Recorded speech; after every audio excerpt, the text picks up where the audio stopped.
میں ہوں رفیق بلوچ، آپ دیکھ رہے ہیں رفیق بلوچ آفیشیل یوٹیوب چینل۔ تو دوستوں، آج میں ایک سٹوری آپ سے شیئر کرنا چاہتا ہوں۔ کہتے ہیں کہ ایک ذمہ دار آدمی تھا، اس کے 3 بیٹے تھے اور 1 بیٹی تھی۔ تو جیسے کہ ہمارے جو سسٹم میں، ہمارے علاقوں میں یہ رواج ہے، والدین کوشش کرتے ہیں کہ وہ اپنے بیٹوں کو اپنی پراپرٹی دیں اور بیٹیوں کو نہ دیں۔ یہ کم ہے، اب شعور آ گیا ہے، تو کافی سارے والدین جو ہے نا، میں سب کے بارے میں نہیں کہہ رہا کہ وہ ایسا کرتے ہیں، بہت سارے والدین اپنی بیٹیوں کو دیتے بھی ہیں، لیکن کچھ والدین جو ہے نا وہ نہیں دیتے۔ تو اس ذمہ دار بھی مرنے سے پہلے اس نے اپنی ساری زمین جو ہے نا اپنے 3 بیٹوں کو دے دی اور بیٹی کو کچھ بھی نہ دیا۔ جب وہ مر گیا اور مرنے کے بعد اس کا جنازہ لے کے جو ہے نا وہ باہر نکلے لوگ، تو کسی نے آ کے اس کا جنازہ روک دیا۔ تو جب اس نے جنازہ روکا تو سارے لوگ بڑے پریشان ہوئے، انہوں نے کہا یہ کیا ہو گیا جی؟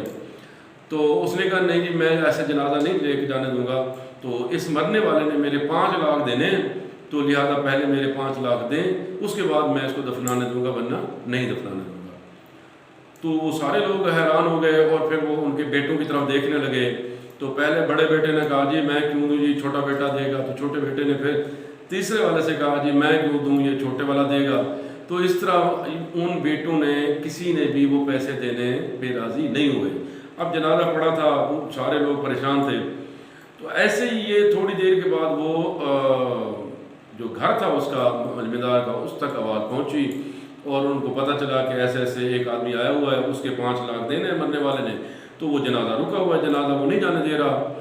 تو اس کی لڑکی نے جب یہ سنا تو وہ پردہ کر کے آ گئی اور اس سے پوچھا کہ آپ کے کتنے پیسے دینے ہیں میرے والد نے؟ تو اس نے کہا کہ میرے 5 لاکھ روپے دینے ہیں۔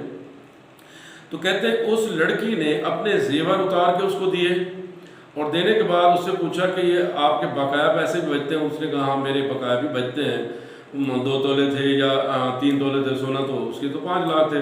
تو کہتے ہیں اس نے اپنے مکان کی جو ہے نا وہ چابی جو ہے نا وہ تالا لگا کے، کیونکہ اپنے والد کے گھر آئی ہوئی تھی، تو وہ بھی دے دی۔ کہتی ہے کہ یہ بھی رکھ لو اور اس سے علاوہ بھی اگر بچ جائیں گے تو میں وہ دینے کے لیے تیار ہوں، میں ذمہ داری لیتی ہوں، آپ میرے والد کی جو ہے نا وہ نہ روکو اور اس کو جانے دو۔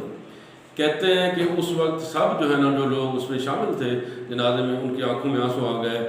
خود جس بندے نے روکا ہوا تھا تو اس کی آنکھوں میں بھی آنسو آ گئے، اور اس نے کہا بیٹا میں نے یہ قرض کا تو ویسے ہی بہانہ کیا ہے، میں نے 5 لاکھ دینے تھے مرنے والے کو، اور میں یہ سوچ رہا تھا کہ میں کیسے پتہ کروں کہ یہ اس کا